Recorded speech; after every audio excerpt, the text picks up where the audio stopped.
todas as segundas, às 8 da noite, você tem um programa imperdível. Ser Saudável, Saúde e Espiritualidade, com Carlos Alberto Santiago. Só aqui, na Rede Amigo Espírita. Estreia, dia 7 de dezembro. Depois do sucesso do volume 1, chega até você o livro Parábolas de Jesus, à luz da doutrina espírita, volume 2, de Rafael Papa. Ricas interpretações sobre as parábolas de Jesus, por meio de textos de diversos autores espíritas. Adquira já o seu através do site amigoespírita.com. Está no ar o site que você esperava. Obras espíritas ao seu alcance. Acesse agora amigoespírita.com. Centenas de títulos de diversos autores à sua disposição.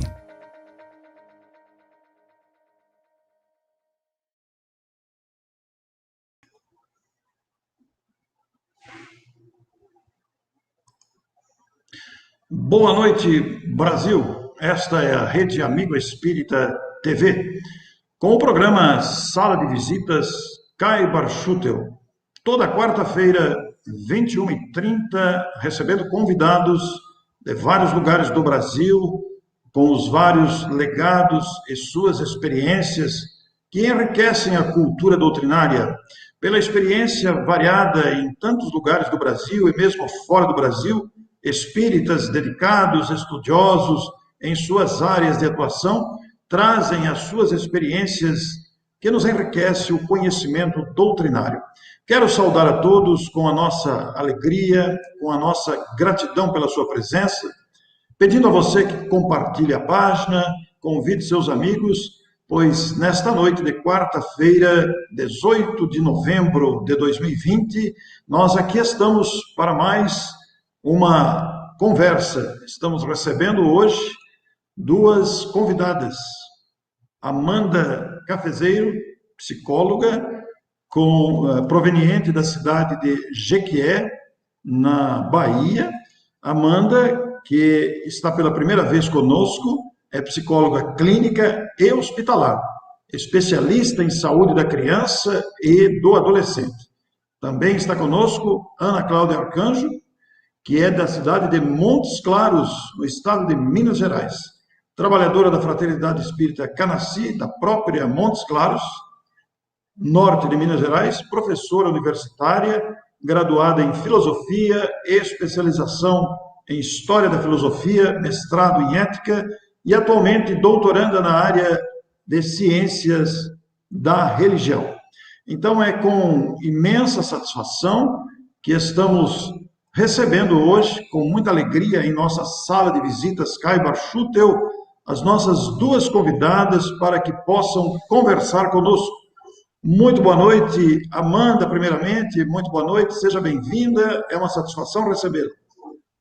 Boa noite, Orson, boa noite, Ana Paula, boa noite a todos os amigos que nos escutam nesse momento.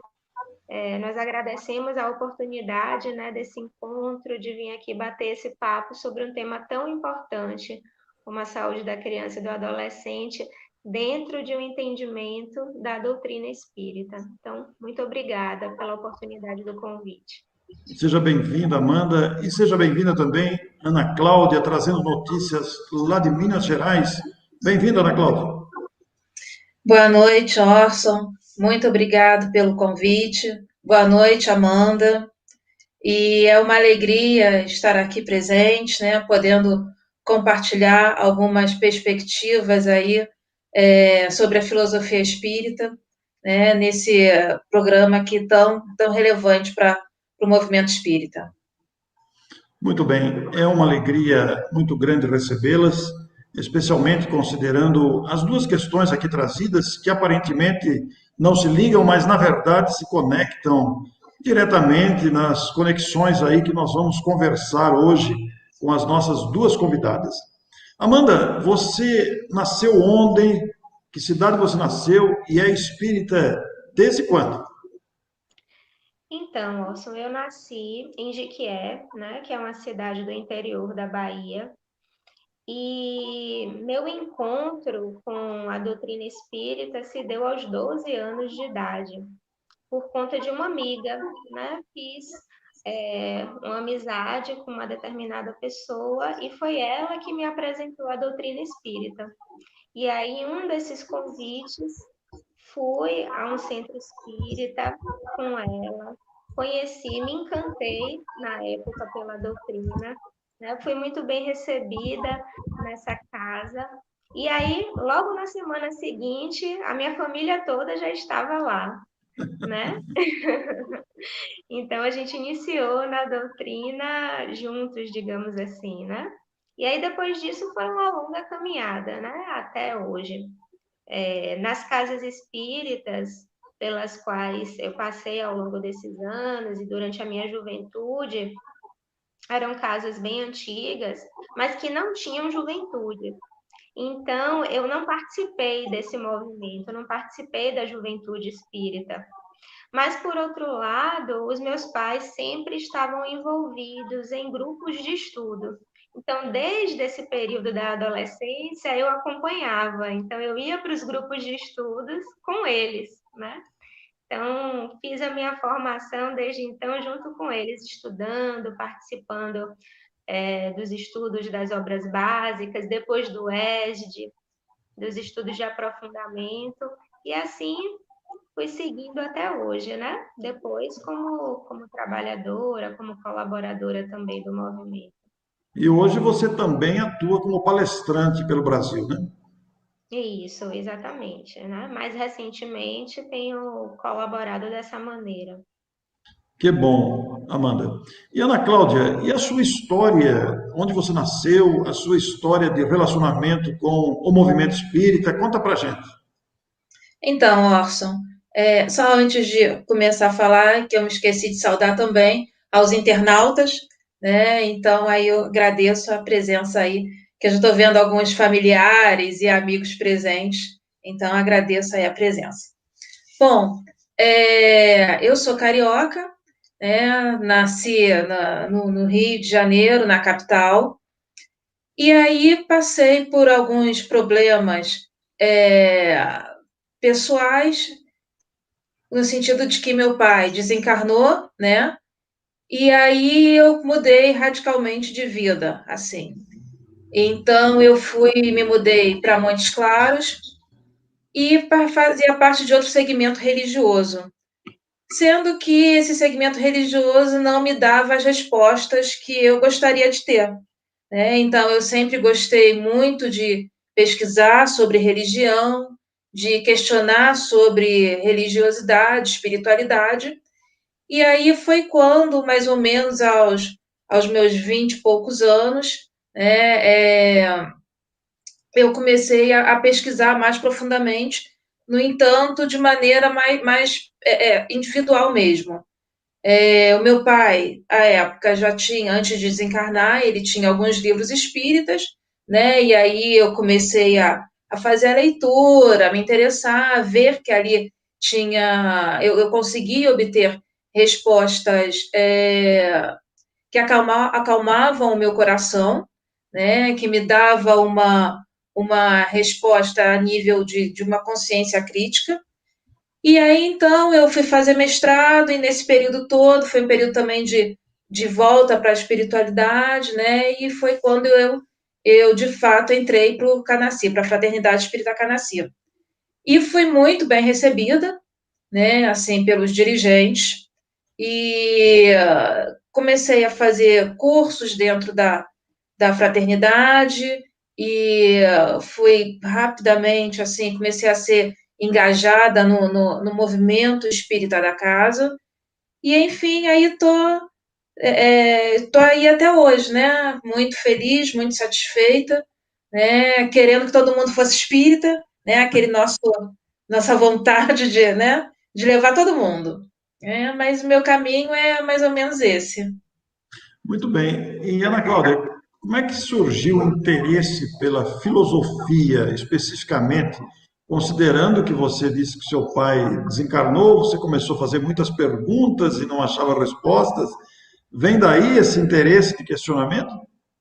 Também, né? Vem Também. daí esse interesse, né? Justamente porque eu queria resposta para tudo, né? Eu sempre me interessei muito por essa questão e eu achava que eu podia fazer da filosofia o sentido de vida, né? E claro, né? Quando nós entramos na faculdade de filosofia, nós entramos com muitas expectativas, achando que vai resolver todos os nossos problemas, né? E não é bem por aí, porque há uma filosofia acadêmica, né? Há uma filosofia de epistemologia, de formas de alcance de respostas, metodologias, mas tudo acabou me encantando, né? E aí, a partir daí, eu fiz a graduação em filosofia na Universidade Estadual de Montes Claros, e aí continuei meu caminho acadêmico na filosofia. Entretanto, né, nos últimos anos, né, a questão da espiritualidade, o espiritismo, né, como um todo, acabou tomando proporções muito, muito intensas na minha vida, no meu caminhar existencial, né? Então isso também me fez com que eu me interessasse pelo curso de Ciências da Religião, né? Como doutorado. E é mais ou menos por aí. Nós vamos continuar ainda perguntando mais sobre isso, mas vamos falar com a Amanda agora. Amanda, de onde o interesse para a psicologia e, naturalmente, se estendendo aí à saúde da criança e do adolescente? Como é que foi essa história? Escutando agora a Ana Cláudia falando, né, sobre essa mente questionadora, investigativa que a conduziu à filosofia, no meu caso também foi um pouco disso. Eu sempre tive a ideia de que era importante descobrir a origem de todos os males da humanidade, a origem do sofrimento, né? E também como tratar, como cuidar desse sofrimento. Então, nesse caminho, né, nessa busca, eu encontrei na psicologia uma porta para começar a compreender um pouco mais sobre o sofrimento humano e como poder auxiliar, né, nesse processo. Já era espírita, já tinha esse entendimento da reencarnação, né? Mas dentro do âmbito profissional, foi através das portas da psicologia que eu pude realizar esse lado, só que profissionalmente. E aí isso tem muito a ver também com a ideia do estudo e do trabalho com a criança, né? Porque a criança também é a origem nesse plano. Então, se a gente pode intervir precocemente, se a gente pode atuar precocemente, isso favorece melhorias na saúde, melhorias na qualidade de vida e, consequentemente, uma melhor organização social. Então, eu acho que o princípio foi sempre esse, né? Descobrir a causa e como intervir o mais cedo possível para colaborar com o desenvolvimento das pessoas.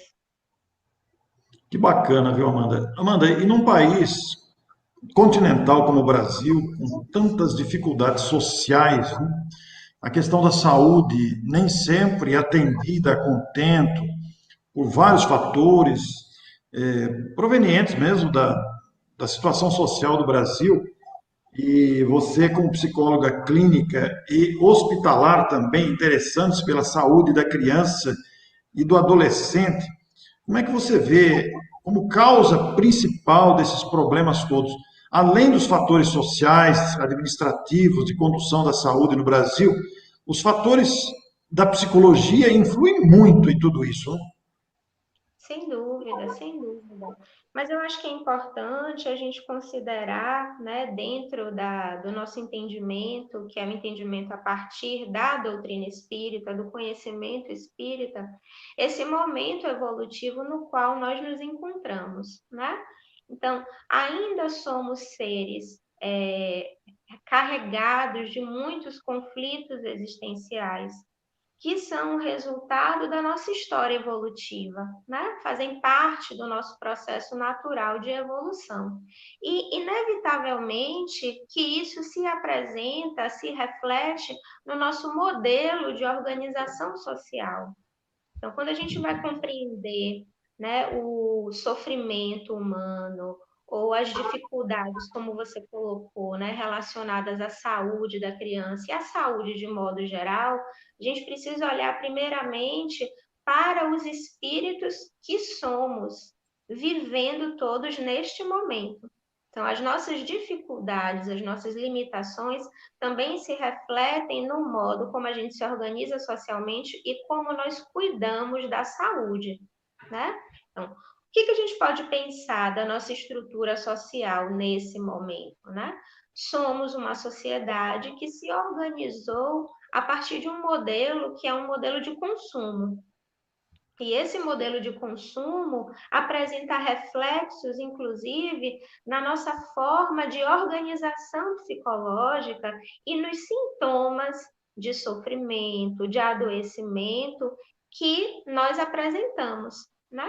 Então, se a gente observar, por exemplo, a maneira como nós nos relacionamos, os nossos relacionamentos interpessoais são profundamente afetados também por este modelo de consumo. Porque nós trazemos isso para as nossas relações. Trazemos isso, por exemplo, para os cuidados que realizamos com as crianças, com os filhos, né? Isso se reflete também nesse processo educativo.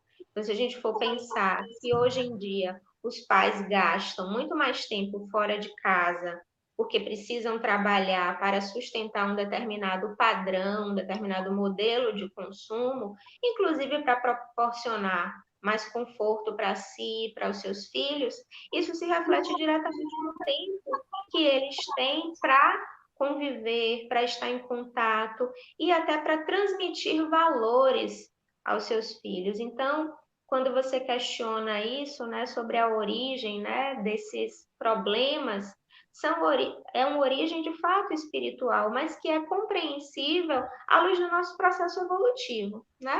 A gente está ainda engatinhando no nosso desenvolvimento, já conquistamos muito, mas temos o infinito pela frente. Então, diante desse infinito, nesse momento agora, né, nós nos organizamos de uma determinada maneira que produz sintomas específicos para os jovens, para a criança e para nós adultos também, né? Muito bem, muito gostoso ouvir você falar isso com a grandeza do conhecimento espírita à nossa disposição, né? Então, Amanda, é realmente impressionante o desafio que está à nossa frente para o equacionamento de todas essas questões. E aí, Ana Cláudia, você como filósofa, diante de todo esse desafio social, individual, coletivo, como é que a filosofia encara toda essa questão aí? É um prato cheio para você isso, né?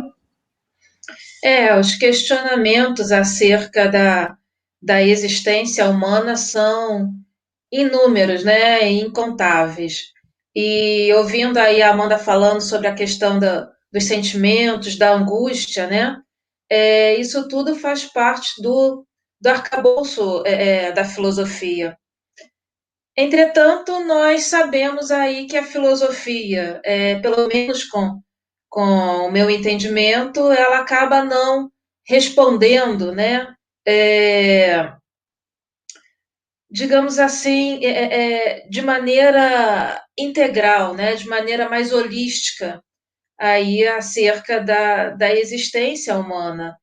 Então, é nessa perspectiva que a filosofia espírita faz muito sentido, né, porque ela de forma alguma despreza questões acerca da existência humana, não poderia ser diferente, mas temos, inclusive, pesquisas e muitos estudos, inclusive a Liga de Pesquisadores Espíritas, né, aqui no Brasil, que eu faço parte, que é muitíssimo interessante, né, e que nós trazemos perspectivas filosóficas, né, para dentro da filosofia espírita. E isso não é uma inovação, né? O próprio Herculano Pires já fazia muito isso, né? Então, por exemplo, né, entendendo aí a questão da filosofia e pensando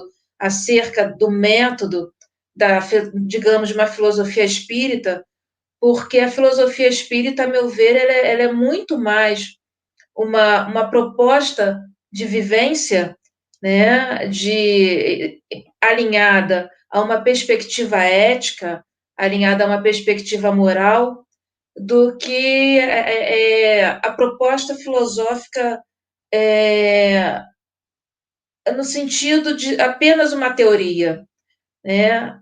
Então, é claro que a filosofia, ela é, por essência, uma disciplina teórica, né? Ela não tem essa essência, essa necessidade, digamos assim, da ação, né? Porque ela é muito mais proposta de conhecimento e proposta de reflexão, né? Então, é aquilo, nós que somos da filosofia, nós sabemos arrumar problemas como ninguém, né?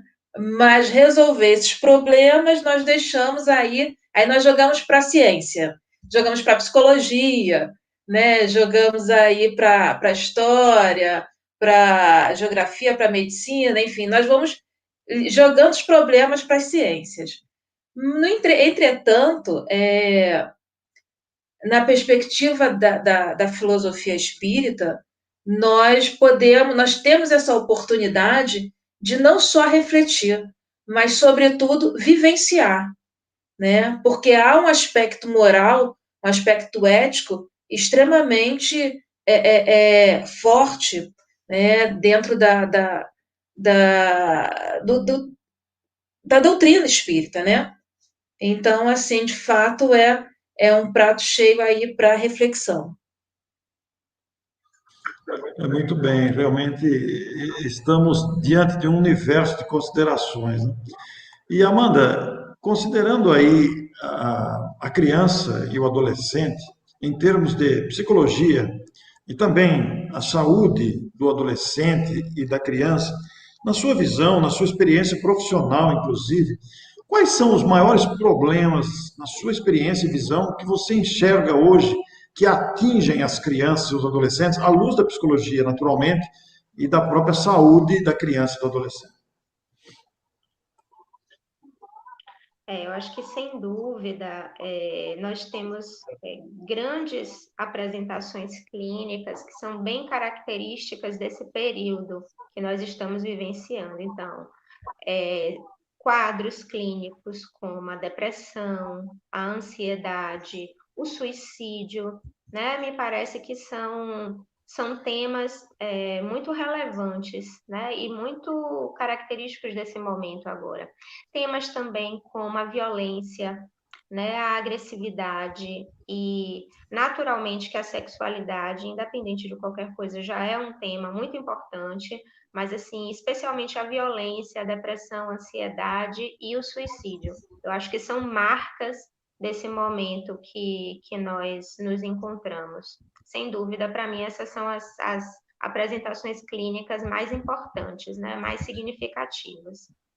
E nos atendimentos que você faz na clínica ou no hospital, você percebe muito essas carências das crianças trazidas da convivência da família desestruturada. Isso reflete muito nesses problemas que você citou, como a ansiedade, a agressividade e também o suicídio infantil e juvenil que nós temos em grande expressão no Brasil, né?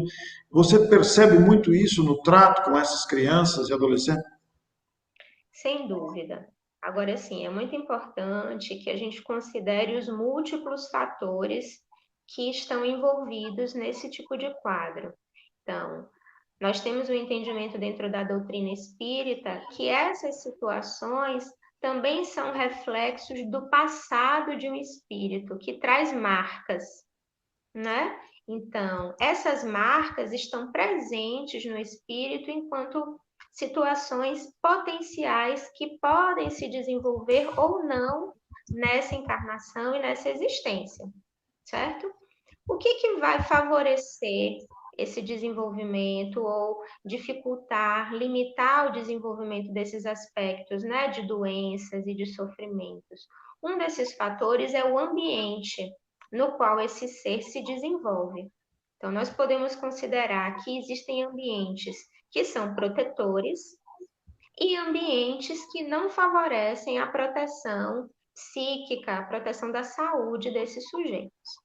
Então, esse ambiente que a gente se refere não é só o ambiente restrito à família, né? É um ambiente macro também, quando a gente pensa na cultura, quando a gente pensa na sociedade, porque todos eles se encontram intrincados, né? Um colaborando com o outro, tanto para dificultar quanto para favorecer. E aí, quando a gente vai para esse núcleo familiar, né, que é o núcleo de socialização mais imediato da criança, a gente observa o quanto a estrutura social, essa estrutura macro, tem um impacto direto nas relações. Como eu falei anteriormente, se esses pais são obrigados a estar mais fora de casa por conta do trabalho, se eles são obrigados a ter que produzir mais para garantir um determinado padrão de vida, que é o que é esperado socialmente, e nós somos ainda profundamente influenciados por essas expectativas sociais, naturalmente que isso vai ter um impacto direto na forma como esses seres que chegam, né, a esse plano, esses seres que reencarnam, são criados. Então, se eu tenho um pai, uma mãe ou um cuidador, né? Não necessariamente o pai e a mãe, que exercem esse cuidado, mas essas figuras se encontram sobrecarregadas por outras demandas, ou então os seus valores, né? O seu entendimento sobre a vida é um entendimento materialista, naturalmente que sobra pouco espaço na economia psíquica desses sujeitos para olharem para essas crianças, para esses adolescentes, para esses jovens e compreenderem em profundidade as necessidades que aquele espírito apresenta. Compreende?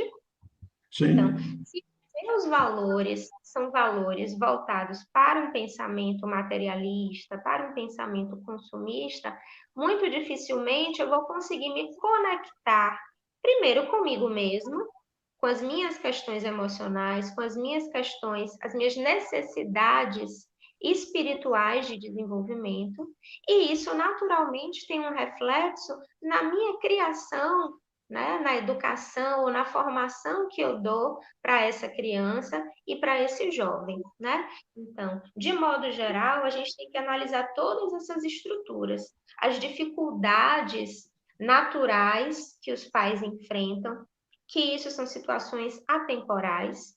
Então, você note que o nascimento de toda criança é desafiador, independentemente da época, do período que se esteja vivendo, né? Chegar a receber uma criança é desafiador. E por que é desafiador? Porque quando essa criança chega dentro de uma família, é como se todos os membros dela, de alguma maneira, fossem acessar conteúdos que são conteúdos psíquicos, conteúdos que estão armazenados lá no nosso inconsciente, né? E conteúdos muitas vezes de outras vidas que são conflituosos e que se constelam, ou seja, que se apresentam no momento da chegada desse novo membro à família. Então, isso por si só já é, né, um motivo de conflitos, de readaptações, de reajustes que já consomem bastante os pais, né? E aí, quando você pensa nesses conflitos naturais dentro de uma sociedade que não protege esse sistema, né, que não dá segurança para que esse sistema possa cuidar de uma criança, aí a gente tem outro fator de risco, inclusive, né, tanto para a criança quanto para o adolescente. Muito profundo, muito legal, Amanda. Suas considerações abre uma perspectiva de análise tremenda. E antes de eu conversar com a Ana Cláudia novamente, nós queremos lembrar para você que chegou agora, nós estamos conversando com a Amanda Cafezeiro, que é de Jequié, na Bahia, ela é psicóloga, especializada em saúde da infância e da adolescência, e também estamos conversando com a Ana Cláudia, que é filósofa, com mestrado em ética, doutoranda em ciência das religiões, e estamos conversando sobre a influência, a saúde da criança e do adolescente e filosofia espírita. E a nossa rede Amigo Espírita TV, muito conhecida nacionalmente, internacionalmente, tem propiciado diariamente, em vários horários, vários programas que você tem acompanhado pela internet. E as transmissões são todas gratuitas, mas a Rede Amigo Espírita também precisa de ajuda. Você pode ajudar a Rede Amigo Espírita TV lá no site Rede Amigo Espírita, onde estão as indicações das contas bancárias, caso você possa contribuir com algum valor para auxiliar esse trabalho da Rede Amigo Espírita TV. Mas agora você também pode ajudar desta forma que nós vamos mostrar aqui. Está no ar o site que você esperava. Obras espíritas ao seu alcance. Acesse agora amigoespírita.com. Centenas de títulos de diversos autores à sua disposição.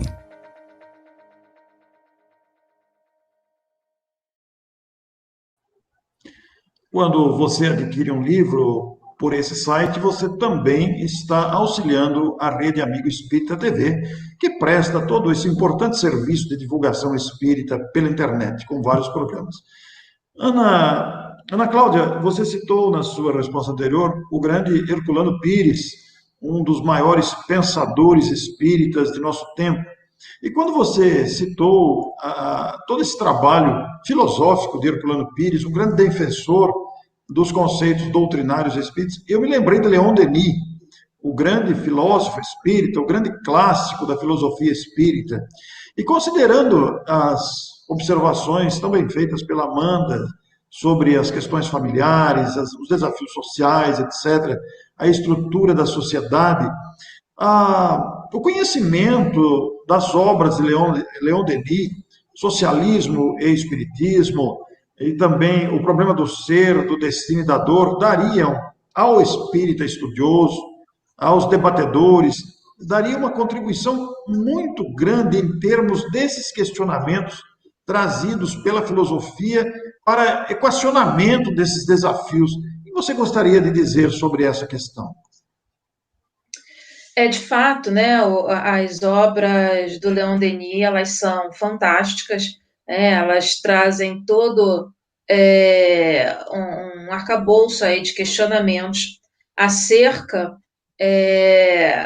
de questões tradicionais da filosofia, né, questões relacionadas à metafísica, questões relacionadas às sensações, ao porvir, o que será de nós pós-desencarne. Nós espíritas temos essas respostas, mas é muito importante sempre colocar esses questionamentos para a sociedade em geral, né? Então, nós temos essa liberdade de fazer essas perguntas dentro do construto filosófico.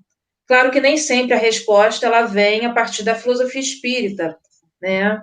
Mas, obviamente, que muitos filósofos já contribuíram e contribuem de maneira consistente para a resposta. A exemplo, nós temos aí a questão do autoconhecimento, né, que é uma necessidade, ainda mais em tempos de pandemia, onde nós estamos sendo meio que forçados a ficarmos com nós mesmos, né, e não estamos acostumados, né, e ainda mais também em tempos de rede social, onde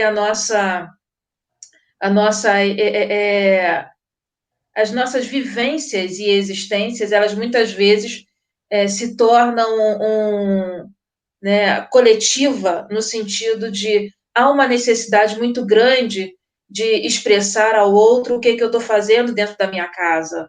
Eu chinelo, aí eu tiro uma foto do meu pé e posto nas redes sociais para dizer o que eu estou fazendo, né?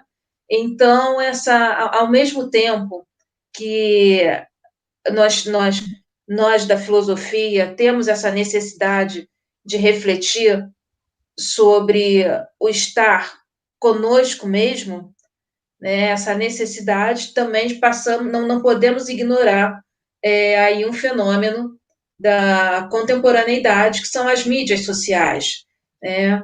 Então, a questão do autoconhecimento, que é tão bem trabalhada aí dentro da doutrina espírita, a exemplo disso, podemos citar a questão 919, né, do Livro dos Espíritos, respondida, inclusive, por um filósofo, né, que é o Santo Agostinho, e que cita um sábio da antiguidade, né, esse sábio aí sabemos que é o Sócrates. O Sócrates não deixa absolutamente nada por escrito, então tudo que sabemos a respeito das percepções socráticas vem através do pensamento de Platão. Então, aí é uma junção, né, de um e de outro.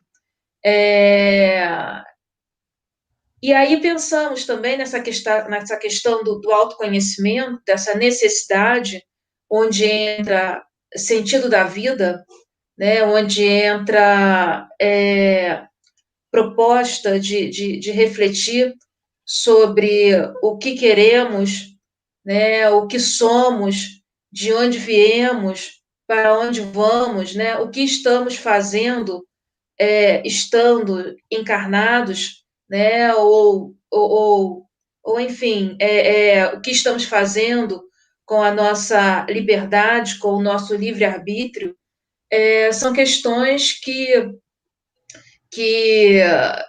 perpassam aí por toda a proposta filosófica, né? E aí nós lembramos aí um pensador, que é o Zygmunt Bauman, e ele fala sobre essa questão da pós-modernidade e dos tempos líquidos, que é o que nós estamos vivenciando nesse momento da nossa existência. Né? O que seriam esses tempos líquidos? São as gotas de conhecimento, né? São as gotas de sabedoria. Então, é aquela leitura muito rápida que eu tenho de um ponto de vista no Facebook, e aí eu faço daquilo ali uma verdade universal. Né? E aí nós caímos nas questões éticas correlacionadas aí com as fake news. E aí é necessário repensar sobre isso, né? É necessário pontuar sobre essas questões a partir dos valores éticos e dos valores morais. E aí é muito interessante porque a filosofia, a proposta do espiritismo e a filosofia espírita, né, ela não propõe uma ação imediata, uma ação brusca na nossa, digamos assim, nos nossos comportamentos, né? Nós sabemos que a natureza não dá saltos. Então, é uma proposta de uma reforma íntima, né? É uma proposta de ir fazendo, é uma proposta que está constantemente aí no gerúndio, né? De existindo, de fazendo, de acontecendo, tudo de maneira em acordo com a nossa possibilidade evolutiva, né? Nada de maneira brusca, nem nenhuma ruptura, até porque, inclusive, a Amanda pode falar muito melhor do que eu sobre isso, né? Mas nós sabemos que essas questões elas não duram quando há uma vivência, há um comportamento muito imediato, né? Então, a proposta da filosofia espírita é justamente essa, né? Do ir fazendo, do ir acontecendo, das possibilidades de se tornar melhor a cada dia. E aí lembramos sobre a resposta de fazer o esforço para domar as más inclinações.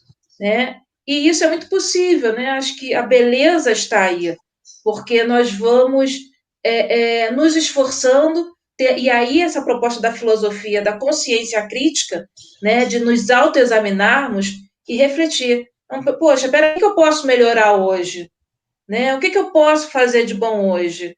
Né? Mas hoje eu não estou afim de fazer nada bom. Ok, né? Mas então amanhã que eu faço o dobro de coisas boas, né? Então, assim, é aos poucos, né? Um dia de cada vez, mas sempre a proposta de se melhorar, de reformar, né? E a consciência crítica de que eu tenho essa possibilidade. Ana Cláudia, e você com mestrado em ética e também doutorando em ciências das religiões, você deve encontrar um campo farto para essas reflexões que você está fazendo aí sobre exatamente a filosofia e esse questionamento, essa necessidade de melhorar.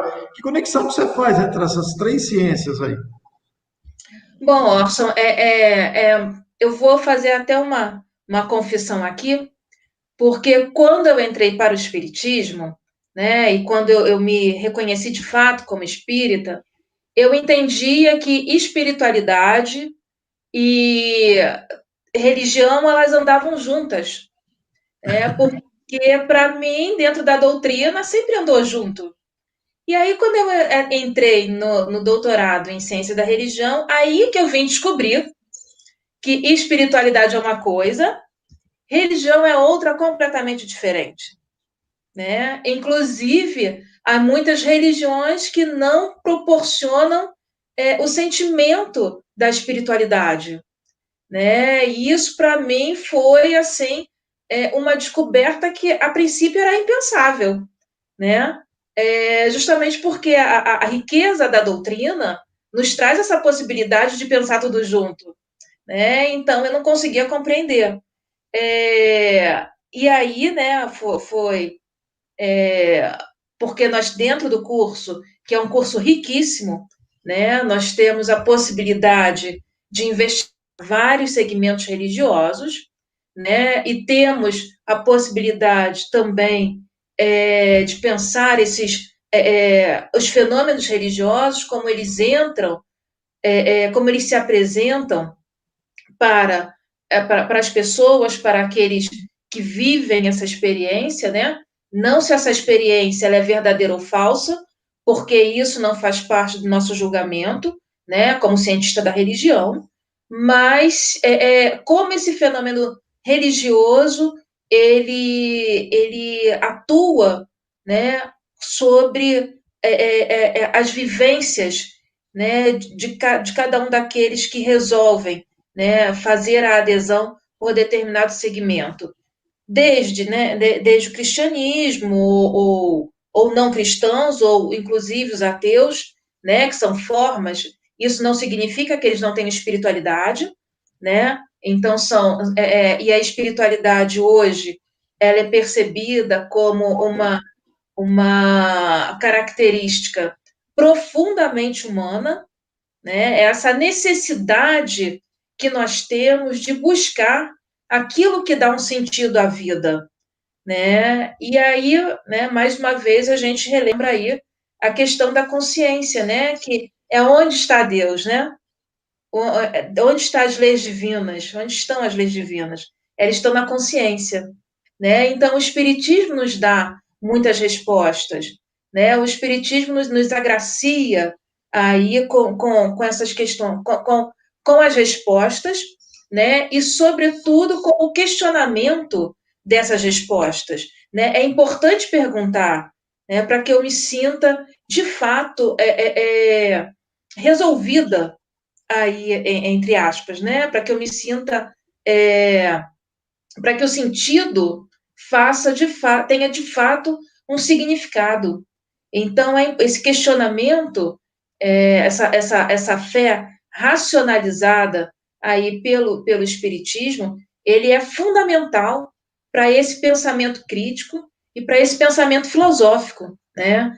Então, as três, a graduação na filosofia, o mestrado em ética e o doutorado aí ainda em curso, né, nas ciências da religião, eles se alinharam aí de maneira que foi muito natural, né, foi muito tranquila. E entendo eu que alinhando, né, dando a liga, né, mais consistente aí do saboroso bolo, né, tá o espiritismo, que faz essa liga. Magnífico, Ana Cláudia, que gostoso de ouvir, viu? Muito bom. Amanda, a Cristina Nascimento faz um questionamento aqui importante. Minha tese de doutorado é sobre abandono afetivo da criança.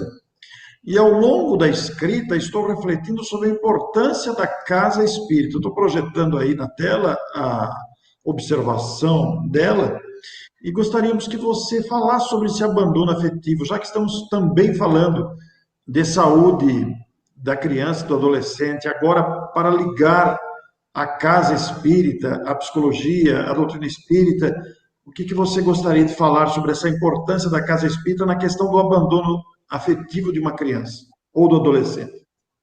Esse tema é super importante, porque quando a gente pensa em abandono afetivo, a gente pode observar que ele se manifesta em diversas esferas, né? Isso. Não necessariamente culminando com um abandono físico, mas pode ser um abandono de uma criança que se encontra dentro da sua casa, né? E o que seria esse abandono afetivo, se não uma indisponibilidade do adulto, seja do pai, da mãe, do cuidador, em ofertar o cuidado necessário para aquele ser, né? Aí a gente pode pensar, mas por que será que se configuram esses quadros de indisponibilidade afetiva? A gente não pode negar ou esquecer que esse pai, essa mãe, esse cuidador são seres dotados de uma história, muito provavelmente marcados também por situações de abandono, por dificuldades de relacionamento. E quando a gente pensa nesses pontos, a gente pode associar, né, isso com a doutrina espírita, de que forma que essa casa pode tratar dessas situações. Porque quando a doutrina espírita nos explica quem somos nós, de onde viemos, para onde vamos, por que nós estamos aqui, isso muda completamente a perspectiva da vida do ser. Se ele souber fazer uso e aproveitar esse conteúdo num processo de autotransformação, né? Então, a contribuição da casa espírita, do conhecimento espírita, é a possibilidade desse ser passar a olhar para si mesmo e rever os seus valores. No processo de revisão dos valores, nós vamos nos confrontar com o quê? Com as nossas dificuldades, com as nossas limitações, e a partir disso estabelecer um compromisso com processos de mudança, o que não é fácil. Não é fácil perceber, por exemplo, que se rejeita um filho. É muito duro, principalmente dentro de uma sociedade que fantasia e que idealiza os relacionamentos. Dentro da doutrina espírita, nós sabemos que existem compromissos entre esses seres que partilham um mesmo núcleo familiar, né? Muito provavelmente, em outras existências, não em todos os casos, mas em alguns, compromissos foram feitos. Compromissos esses nem sempre felizes. E que em uma determinada existência, esses seres se reencontram no mesmo núcleo familiar para burilar, para resgatar, para harmonizar essas relações que no passado, né, foram dificultadas, foram comprometidas. Então, eu penso que o conhecimento espírita, o cuidado que a casa espírita pode ofertar, né? Não só o conhecimento, mas o cuidado a partir das relações com os membros tem a ver com isso, com auxiliar esses seres no entendimento de si, proporcionar reflexões sobre si, direcionar o ser para dentro de si mesmo, para um autoconhecimento. E esse autoconhecimento, naturalmente, vai gerar efeitos nas relações, inclusive nas relações parentais. Da mesma forma, quando a casa espírita recebe essas crianças, recebe esses seres, você imagine que a gente não pode ter expectativas de resoluções imediatas para conflitos que estão sendo construídos há milênios, ao longo de diversas reencarnações, né? Então, se esses seres, tanto os pais quanto os filhos, tiveram a oportunidade de chegar a uma casa espírita e desfrutar desse conhecimento, poder utilizar esse conhecimento, do outro lado, né, nós também precisamos compreender que o efeito desse conhecimento sobre as pessoas é gradual. Então, se eu começo a trabalhar esses conteúdos com a criança desde pequenininha, né? Às vezes já desde a barriga da mãe, a mãe está frequentando a casa espírita, recebendo os passes, ouvindo as palestras, e o espírito está ali acompanhando também. Até o nascimento, a partir do momento que começa a frequentar a evangelização e desde muito cedo já ir construindo essa ideia associada à continuidade da existência, né? Da importância da vida, de estarmos encarnados independentemente, né? Se os nossos pais são os pais ideais da nossa fantasia ou os pais reais, que muitas vezes são duros, abandonam, cometem atos de crueldade, né? Então, ter o entendimento da doutrina já desde a infância sobre isso pode funcionar futuramente como um fator de proteção para esses sujeitos em desenvolvimento. Então, compreender que meu pai, que a minha mãe não são figuras ideais, mas que eu preciso aprender a conviver, que eu preciso aprender a amar, mesmo que tenham me feito mal, mesmo que tenham me abandonado ou me negligenciado. Você começa a compreender isso a partir dos valores, né, que são consequências dos ensinamentos da doutrina espírita, isso com certeza vai facilitar a minha caminhada ao longo dessa existência e vai servir, por exemplo, para que eu tenha menos conflitos emocionais, para que eu culpe menos o outro e me responsabilize mais sobre a minha própria vida. Então, quando ela fez essa pontuação, eu acho que é muito importante esse trabalho e essa pesquisa, porque os nossos valores, os valores que nós vamos construindo a partir da convivência, do entendimento, né, da doutrina espírita, de fato, são fatores protetivos, né, para a nossa saúde mental, para a nossa saúde física, inclusive nessas situações do abandono emocional, como ela colocou aqui. Amanda, emendando aí a questão, quando estávamos em off ainda, você falou que iria abordar alguma coisa sobre epigenética, né?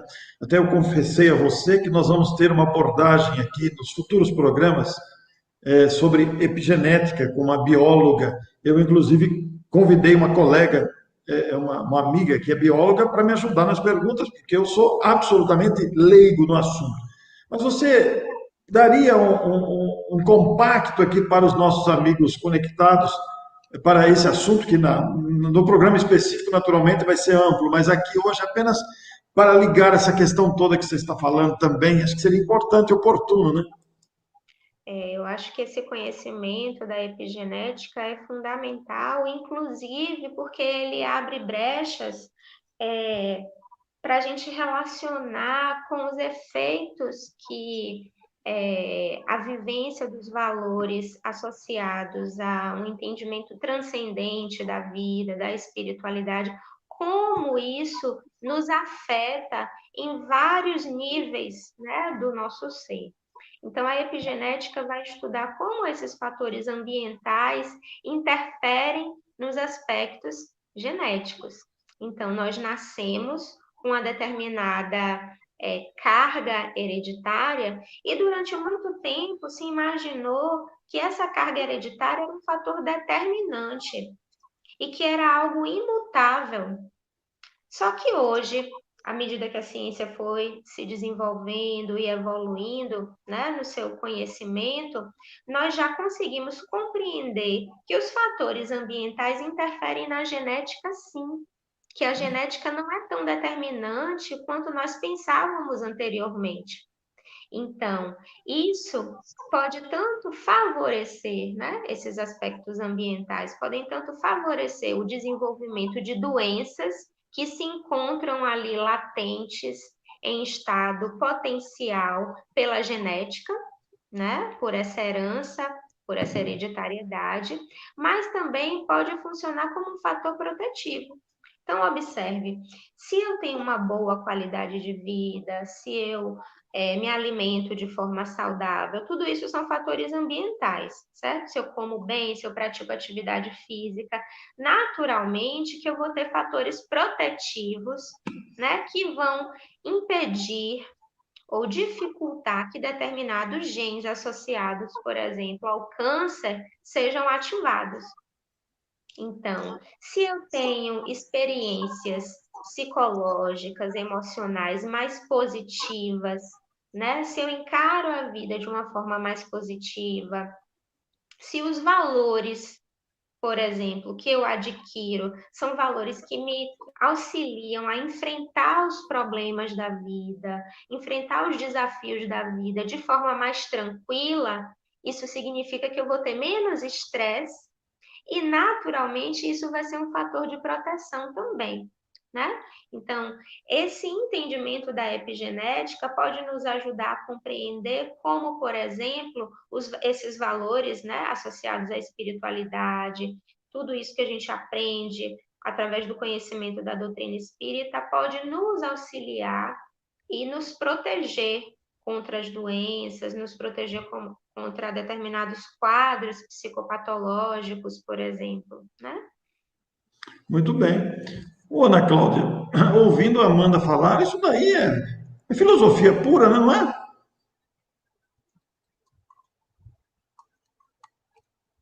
Acho que ela teve um problema aqui, acho que se desconectou. A gente vai aguardar ela voltar, né? Mas então, Amanda, é muito interessante a sua observação sobre o centro espírita, quando você usa a expressão fatores protetivos, né? Porque verdadeiramente isso influi diretamente na saúde da criança e do adolescente, quando os pais compreendem a importância desse cuidado. E aí estruturam a própria vida baseando-se nos conhecimentos e na estrutura oferecida pelo Centro Espírita. Você, como palestrante, que tem a experiência da psicologia, a experiência com hospitalar também, clínica e hospitalar, você tem notado, então, um progresso nessa área de conhecimento dos espíritas, pelo menos? Sem dúvida, sem dúvida. Eu acredito que, assim, já é característico do próprio pensamento da doutrina espírita essa possibilidade da investigação científica, né? Então, se você observar, temos diversas associações, agrupamentos médicos e de outros profissionais da saúde também que têm feito estudos e pesquisas científicas nessa área. Então, a gente pode observar, inclusive em grandes universidades, pessoas, líderes, né, que têm esse conhecimento do espiritismo, que são espíritas e que se organizam dentro de um contexto universitário para poder realizar pesquisas nessas áreas.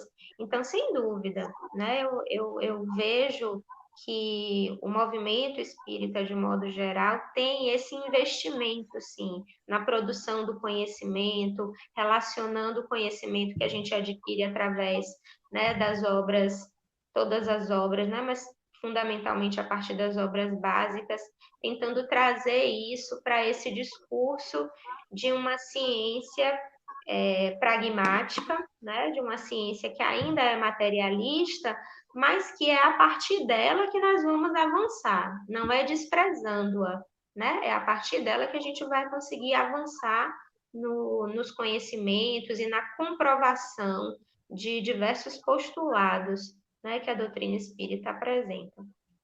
Muito bom.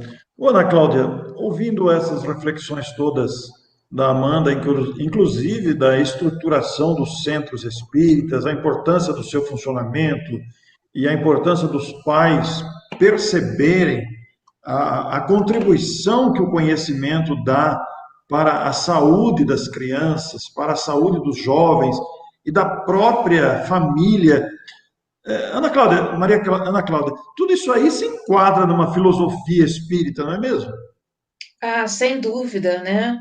Porque a Amanda falava no início sobre a questão da reencarnação, da pluralidade das existências, né?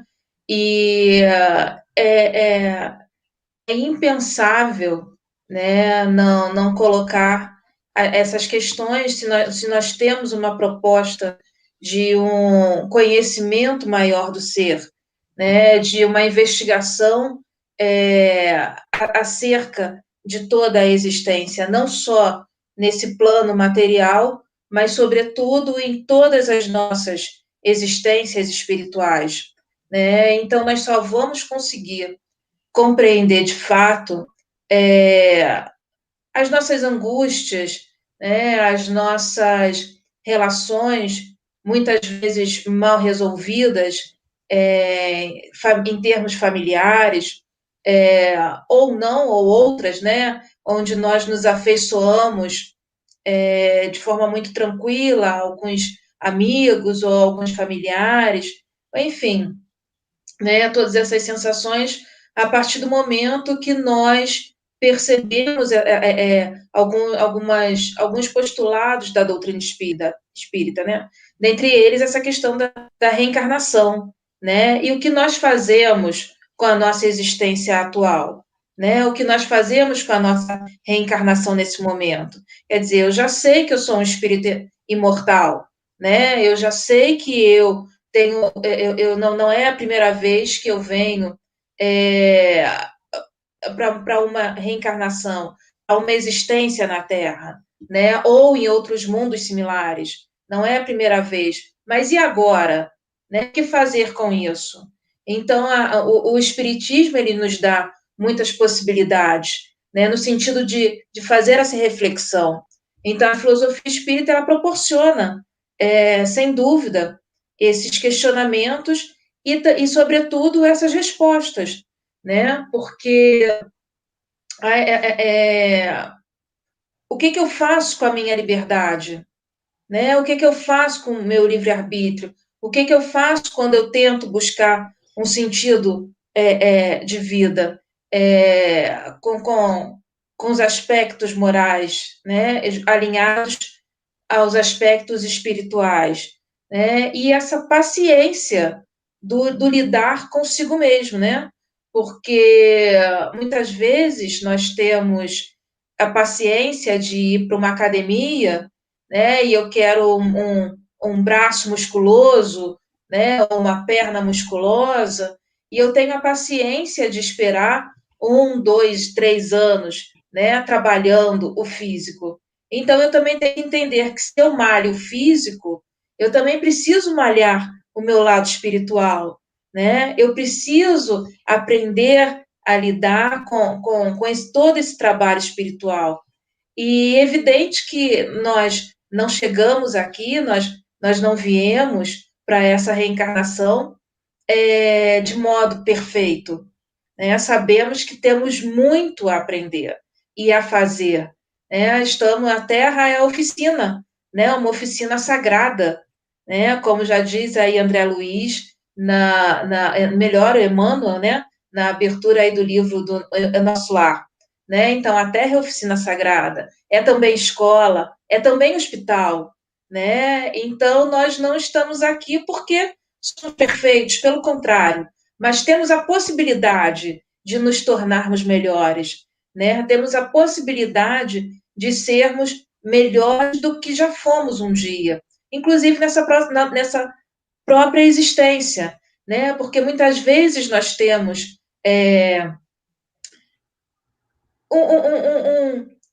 um autodemérito, digamos assim, né, de entender que o Espiritismo nos propõe como devemos ser, né? E às vezes brincamos assim, olha, vamos deixar isso para a próxima reencarnação, né? Na próxima encarnação eu faço isso.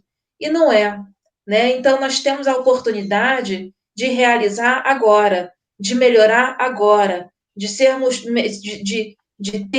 a disposição para esse momento, né? Então a doutrina ela vem nos ensinando isso. Ela não quer seres perfeitos, né? Mas ela quer sim a disposição de que possamos agir em prol do nosso progresso moral e nosso progresso espiritual, né? E isso é uma possibilidade. Isso é algo que nós podemos fazer no nosso cotidiano, né? No nosso dia a dia. Então, não é porque eu não vou me tornar perfeito, talvez até o findar dessa minha reencarnação, que eu vou deixar de fazer algo para melhorar, né? Então, é essa possibilidade e nós sabemos que, estudando aí a doutrina, estudando os apóstolos de Cristo, né, nenhum deles era perfeito, né? Nenhum deles tinha a perfeição como eles não foram, inclusive eles não foram escolhidos porque eram perfeitos, né? Mas profundamente humanos, né? E nós vemos muito isso, inclusive em Pedro, né? Eu sempre acho muito interessante quando Jesus sente sair virtude dele e ele pergunta para Pedro quem o tocou. Mas o mais interessante é a reação de Pedro, né? Como se falasse assim: puxa vida, mestre, tanta gente aqui e o senhor quer saber quem tocou você, né? E isso somos justamente nós, né? Nós somos assim. Nós ainda estamos muito mais para Pedro do que para Jesus, né? E isso é muito natural e é muito compreensível, né? A espiritualidade quer a nossa melhora, a nossa disposição, na verdade, né? A nossa disposição em querer melhorar, né? Mas não a nossa perfeição. A nossa perfeição é algo progressivo, né? É algo que vai acontecendo. E vamos nos tornar perfeitos um dia? Vamos, né? Mas isso é um processo muito longo, né? Então, e é claro que não pode ser sofrido, né? Porque senão o ser humano ele vai aí que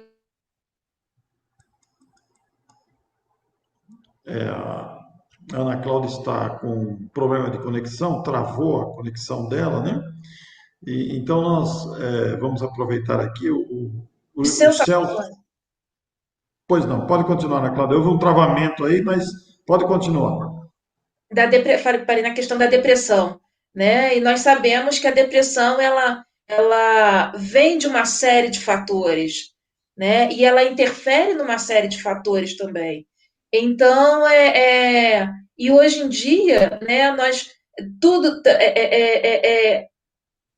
a sensação de ficar triste, ela tem sido cada vez mais eliminada da nossa existência. Eu não posso ficar triste, né? Eu sempre tenho que transparecer muita felicidade, né?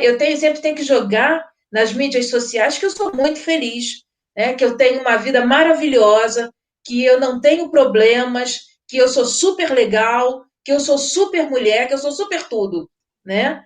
E sabemos que não é assim que funciona. Então, a doutrina, né, com os ensinamentos e com toda a proposta de reforma íntima e de conhecimento, de autocrítica, de proposta de evolução moral e espiritual, ela vai trazendo, sim, essa possibilidade e esse entendimento de que é possível, sim, eu dar um sentido à minha vida que seja uma melhora moral e espiritual. Muito bem, muito apropriada a sua observação, os seus comentários, que bom, né? A gente fica muito feliz com isso. Eu queria informar vocês que a Ana Cláudia é a nossa palestrante deste sábado, hoje é 18, 19, 20, 21 de novembro, dia 21 de novembro, às 20 horas, na transmissão pelo Facebook e canal de YouTube do Centro Espírita Nosso Lar, aqui de Matão, A Ana Cláudia é a nossa palestrante de sábado à noite e vai falar sobre o tema Seja Feita a Vossa Vontade. Então, é um tema muito atraente e nós vamos ter o prazer de receber a Ana Cláudia. A Amanda, nós ainda vamos marcar uma palestra com ela em outra oportunidade, ainda não achamos a vaguinha para ela, mas vamos encaixar. Mas é que também ela estava com a questão do mestrado, né, Ana Amanda? Até nos pediu um tempo, jogamos inclusive essa entrevista mais adiante, considerando os atropelos de tempo aí que todos nós estamos passando, né? Nós ficamos muito felizes. A nossa Marilda escreve aqui pelos esforços diários, pelo esforço diário que se faz para melhorar a cada dia, a cada pensamento, declinando as más tendências e inclinações. Realmente houve um pequeno travamento na fala da Ana Cláudia, mas sem prejuízo do conceito total. Também a Marilda lembrando aqui, muito bem lembrado, Ana, paciência, determinação, como a pergunta dos livros dos Espíritos, que ela não lembra o número, como identificar um verdadeiro espírita. E nós estamos encerrando, estamos já com 1h13, mas antes de encerrar, vou fazer uma última pergunta para a Ana Cláudia e depois trazer para a Amanda rapidamente também. Ana Cláudia, para encerrar, você, considerando a filosofia espírita, considerando a sua carreira acadêmica, o que você gostaria de dizer dessa junção da filosofia com o conhecimento espírita? Bem, nós só temos a ganhar, né? A união da filosofia, né, acadêmica e com a filosofia espírita, que é igualmente acadêmica, porque nós temos aí grandes pensadores como o Herculano Pires, né, e como o Leon Denis, o Mariotti, né, temos grandes pensadores que fazem, de fato, essa filosofia com todo um processo epistemológico. Então, nós só temos aí a ganhar, né? E é um processo de autoconhecimento e, simultaneamente, de alteridade. Então, à medida em que eu me autoconheço, eu tenho a possibilidade de reconhecer o outro como semelhante, como irmão e como parte da minha vida e necessidade evolutiva. Então, a doutrina nos dá todo esse olhar. E quando consigo enxergar e perceber isso, e aí nós lembramos também de vários pensadores, né, como o Aristóteles, né, que ele fala aí da necessidade de fazer o bem, não só porque é bonito ou interessante, mas porque é uma necessidade do humano, né? À medida que eu faço bem, eu necessariamente estou num contexto bom, né? E isso facilita a minha existência, as minhas provas e as minhas expiações, né? Então, posso lembrar dele. Lembro do Kant com a questão do imperativo categórico, né? Que eu possa fazer das minhas escolhas e das minhas ações algo que eu não me envergonhe e que eu possa tornar isso universal, né? Então, embora sejam conhecimentos filosóficos propriamente ditos, a doutrina espírita já trabalha com essas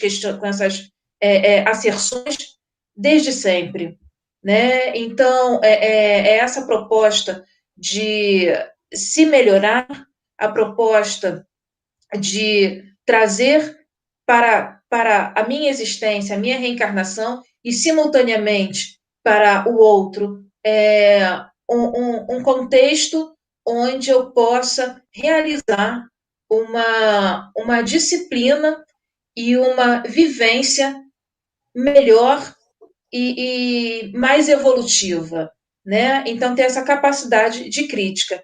E é isso que a filosofia espírita trata com todas as suas temáticas, né? Inclusive com a terceira parte aí do Livro dos Espíritos, que fala sobre as leis morais, né? Toda uma proposta de existência humana. Então, o Espiritismo, né, a doutrina, ela só tem como engrandecer a vivência humana. Muito obrigado, Ana Cláudia, magnífico. E para encerrar aqui com a Amanda, tem uma pergunta específica para a Amanda. A Marilda Bottino, ela se refere às crianças cristais ou crianças índigos, que não é uma nomenclatura espírita, mas alguns pensadores, alguns escritores usam essa nomenclatura. Então ela pergunta se essa genética espiritual teria algo com as chamadas crianças cristais ou índigos, que estão chegando cada vez mais. Eu ligo essa pergunta. A outra pergunta, não é bem uma pergunta, mas é um comentário solicitado. O nosso colega, o seu colega, psicólogo Luiz Fernando Lopes, nosso querido amigo Luiz Fernando Lopes, muito querido amigo Luiz, fiquei muito contente de vê-lo aqui, viu? Obrigado pela sua honrosa presença. Como eu disse a você, você já conhece a Amanda, mas não conhecia a Ana Cláudia. Eu falei para você que ia te apresentar outro tesouro hoje, né? Então agora você tem 2 tesouros aí.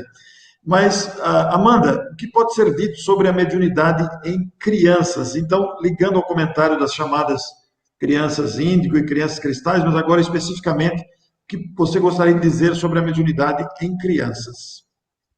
Eu acho que o primeiro ponto que é importante da gente entender e que a própria doutrina nos esclarece é dessa leva de crianças que tem chegado, né, que tem reencarnado nesse momento no planeta Terra. E que essas crianças são colaboradoras, serão efetivas colaboradoras desse processo de transição planetária. Então, a gente vai começando a observar características mais específicas, né, nessas crianças, de uma sensibilidade maior, de um desenvolvimento maior. E ainda assim, é importante que a gente compreenda que essas crianças precisam ser educadas, né? Precisam receber limites, orientação, direcionamento, para que essas faculdades, para que essas habilidades que elas já trazem, que são próprias do espírito, possam ser bem direcionadas. E aí, dentro desse contexto, quando nós vamos pensar sobre a mediunidade na infância, não é algo atípico, não é algo incomum, né? Assim, até um determinado período da infância, é muito natural que as crianças, de modo geral, apresentem esse contato maior, né? A possibilidade desse contato maior com a espiritualidade, justamente porque se configura num período em que a encarnação ainda está sendo concretizada, ainda está sendo, digamos assim, solidificada. Então, é natural. Em situações específicas, né, essa mediunidade permanece. Mas, com o passar do tempo, mais ou menos até os 7 anos de idade, em que esse processo da reencarnação já se concretizou de forma mais efetiva, é natural que essas coisas também vão desaparecendo, né? Essas manifestações mediúnicas vão desaparecendo. Em situações de fato, né, de mediunidade, em que a mediunidade persiste, o que é que acontece, né? Ou como que se deve lidar com isso, né? Não é o estímulo, de forma alguma, à mediunidade, mas a educação, a partir do entendimento dos valores morais, né? A educação voltada para o entendimento da espiritualidade, voltadas para o entendimento do sentido da vida, né? Da conduta ética, da conduta moral, voltada para valores transcendentes. Então, independentemente da situação, né? Se vai se tratar de uma mediunidade realmente, como por exemplo a de Divaldo Franco, né? Que já se manifestava desde a infância, de Chico Xavier e outros tantos não conhecidos, né? O que se faz dentro desse contexto? O que se faz com isso?